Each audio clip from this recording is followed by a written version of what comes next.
Hey friends, thank you so much for clicking this video. My name is Chesiyna and you are welcome.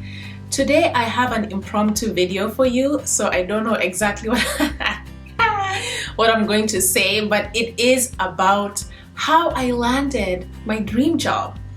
This video will be especially helpful if you are in a job where you're not happy in and you know that God is calling you for something better out there and you don't know what you can do to actually walk in faith and receive it. My testimony is based off of the Habakkuk 2:2 principles. You'll be totally blessed by this video, and I think by the end of it, you will be so energized to actually land your dream job too. So as I always say, get a cup of tea or coffee, relax, and prepare to get motivated.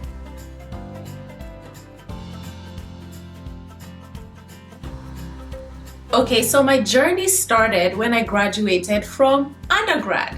And when I graduated, I landed an entry-level position. The pay was not great, but I loved the job. It didn't take a lot of brain power to do what I was doing. In addition to that, I met some really lovely women who were my work colleagues, and we just hit it off. So with that, I used to go for brunches and lunch and spend so much time in their homes. And actually up till now, they're still my good friends. So with that, I was not getting challenged. I became a subject matter expert with what I was doing, and I was not getting challenged. And I remember there was a time my director actually asked me to work with a data analyst because there was nothing for me to do. It was just an entry-level position.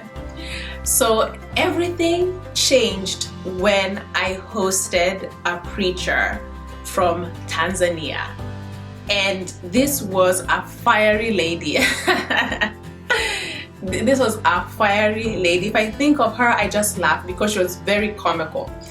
One of the things that she used to do that used to scare me is I had this habit of just speaking and using my words recklessly, like, oh, I'm so tired, oh, I'm so exhausted, I feel like I'm coming down, I'm getting like a cold.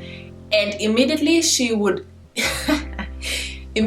hear that, she would basically stop me in my tracks with with a Swahili phrase, and the Swahili phrase is ashindwe katika jina la Yesu tunakana hayo maneno. So that's what she used to say. Basically what that means is we refuse that, and in the name of Jesus we renounce those words. So that's how she was. So it reached a point that I felt as if I was walking on eggshells, because I just knew if any word just rolled out of my lips that she did not like, she would ask me and stop me and say, hey, we're going to renounce that because it's really going to impact your destiny. So with time, I started becoming very careful with my words, and I noticed just slow changes around me. Now with time, she noticed that I was just going to work, coming back, and there was no challenge. So of course she asked me, do you like the job that you're in? And I was like, yeah, I like it. And then she said, no, do you really like it? Is this your dream job? Is this what you want to be doing long term? Is it actually working towards your purpose journey? And she kept on pestering me. I told you she was a very fiery lady. I need to bring her to one of my videos because you'll totally love her. Yeah, so I started reflecting about it, and I was like, oh, actually, I'm not being challenged. This is not where I see myself in the next 20 years. So why am I not looking for another job? So she took her Swahili Bible one evening after I came back from work, and she opened Habakkuk 2:2 and 2:3, and she actually sat down and in Swahili tunasema chambua. She started like just really dissecting the verse, and she told me that, hey, what you need to do is write down a list of your dream job. And I got sold. I wrote down a list of 7 things, and I was very specific. And I will just mention the 4 of the things, because if I mention the 7, some of the things are private, but I'll mention at least 4 things. So number 1, I said I wanted work from home job. I wanted a flexible job where, you know, I can call off and it's not a big deal or whatever. And then I also mentioned the pay. I was exact about the dollar amount. And honestly, when I wrote the dollar amount, I was like, okay, this is like it'll take faith, because as I said, I was in an entry-level job before. And then the 4th thing was I wanted my manager to be God-fearing. And I was very specific about it because I just felt as if it would be nice to have a manager who is God-fearing and probably put that element of faith in it, as far as just, you know, yeah. So that's just what I felt like. I just wanted a God-fearing manager. So I wrote everything down. As I said, it was a total of 7 things behind my Bible, and that was it. And honestly, this was the first time that I wrote something of this nature. So it was just kind of like a social experiment. Let me say that. It was kind of less an experiment of, okay, let's see what will happen. And I would glance at that specific vision, you know, every few days. And I used to say, hey, if this actually ends up coming to pass, that will be perfect. And yeah, that was my starting journey of this particular testimony.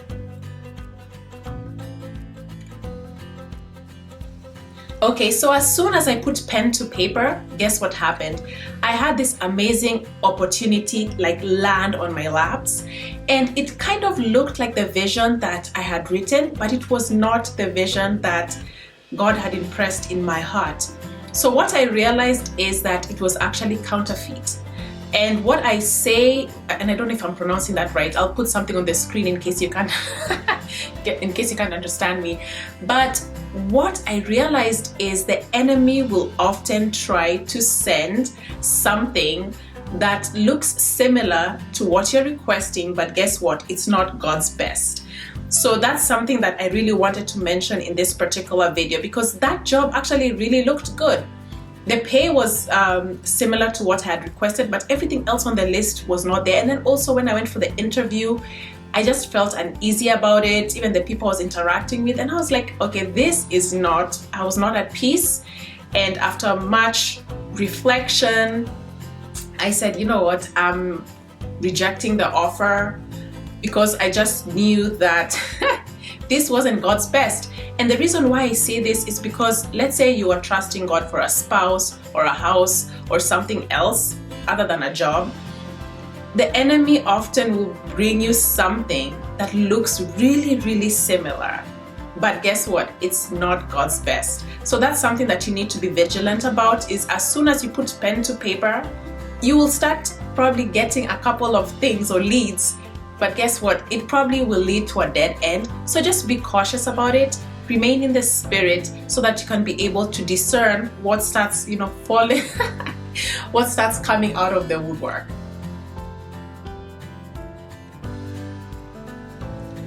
Okay, so the moment that you've been waiting for, I'll talk about how I landed the dream job. So some time had passed by. I just said that I turned down the offer of this other position that was not God's best. And it also did not check everything that God had impressed in my vision. So I was at a vending machine. So guys, do not underestimate where God will speak to you. So I was at a vending machine and I met one of my colleagues, my work colleagues, really lovely lady. She's from Ghana, and she looked at me and she was in thought, and she did a double take, and she told me, Heather, do you know that this organization is actually hiring? And I said, oh really? I didn't know that. She said, yes, please go ahead and apply for this position. because I just feel as if you have such a bubbly personality. And in as much as it's really difficult to get into this organization, something tells me that you will be the perfect fit. And this lady is really God-fearing as well. So she gave me the information and I asked her, why aren't you applying? And she said, I don't think this is what God wants me to do, so I'm not going to apply for it. But something tells me you will be a good fit. So she wrote something on a piece of paper. I ran to my desk and I applied. I applied for this particular position. I think it probably took me 20 minutes. So as soon as I applied, guess what? My cell phone rang and I picked it up. It was the director for this job and she said, Heather, we just got your resume. Are you able to come tomorrow to interview? And I told her, I think that's too soon. Like, honestly, I didn't have any clothes. I wasn't ready mentally. So I asked her, hey, can we do it next week? Then she said, okay, we'll do it next week. But keep in mind, we were about to close this interview process. You were just the last minute candidate that we're actually extending to interview. So already I was like, okay, this is something. So the following week, I went for the interview and, I was just myself, my bubbly self, and that was it. I went back to work. I went back to work. I think was it a Tuesday? Yeah, I went back to work. And sure enough, I got a call from the hiring manager and she said, Heather, we are extending this job for you and we're giving you this offer. This is the dollar amount for your position. And I froze. Why did I freeze? It was the exact dollar amount that I had written in my vision. So I had a huge pause. I was silent. And the hiring manager became a bit frantic and was like, Heather, is that enough? Or do you want us to sit down and negotiate? I was like, no. I didn't even negotiate. I was like, yes, I'm ready, I'm in. So I went back and I told my pastor friend at home, and I told her, hey, guess what? My vision has come true. So we went down the list and everything had been checked except from one. Because they told me, hey, it's gonna be a work from home, you'll have a couple of days you can work from home and all this and all that, flexibility and all these things. And then the only thing that was not on the list, which was number 7, was I wanted a God-fearing manager. So I found out that the team that I was in had a God-fearing team lead. So I thought that was close enough. But guess what? God was like, guess what? I'm about to wow you. So I eventually left my job that I loved, my entry-level position that I had since undergrad, and I went to this new job. And on my first day, I met everyone. I was so excited and also intimidated because it was just a completely different organization from what I was used to. So I got my laptop, I got everything from IT, I sat down, and guess what? The first email that entered my new inbox said, announcement. I opened it and it said, I want to congratulate so-and-so, which is a God-fearing team lead, has been promoted to manager. And I was like, yes! I feel so emotional saying this because everything was checked. Absolutely everything was checked. And that's essentially how I landed my dream job. Yes. That's essentially how I landed it. So of course, I went home that day and we were just praising God with this pastor. And from that point, she said, now you know that it works. Never forget it. And ever since then, I have been implementing Habakkuk 2:2 in every area of my life. So I have more testimonies that I'll probably talk about. So why am I saying this? I'm saying this to encourage you and let you know that it does work. It does work. So if you are in a position or a situation where you're not happy with your job, maybe there are some pressing concerns that you have, maybe you have kids and you want flexibility, because that was my issue. I wanted flexibility. So if you want flexibility, or if you want just a purely remote job, guess what? Write down a vision, spend a few days listening to the Lord, and yeah, I know you're gonna walk towards landing your dream job like I did. Now, I think I'm gonna talk in the next section about lessons that you need to keep in mind. So I hope this particular one has blessed you. Yeah. For this particular segment, I will reference my phone because I have a couple of things that I want to go over. But I want to start off by telling you that Ephesians 3:20-21, which says God's plans, are exceedingly abundantly above all we could ask or imagine, right? When you write down your vision, it might seem so big, but I trust that it will come to pass, especially if it's in line with God's will. I know it shall come to pass. So that's the first thing that I wanted to say. And in addition to that, my previous job, which I'm no longer in, I thought that would be my forever job because that was where my faith was at. Like, if you told me that God had something more than what I had asked, I wouldn't have believed you. So sometimes God will take you through steps of your faith growing. So after I was able to accomplish that, now God has impressed something in my heart that is like, oh my gosh, it's so big. But just keep in mind that God will walk you through a journey. So once you're able to conquer that territory, He will give you a bigger task. So you have to be faithful with a little as you move over to the big thing. So do not despise your humble beginnings, right? So here are my quick lessons. Let go and let God. You have to surrender.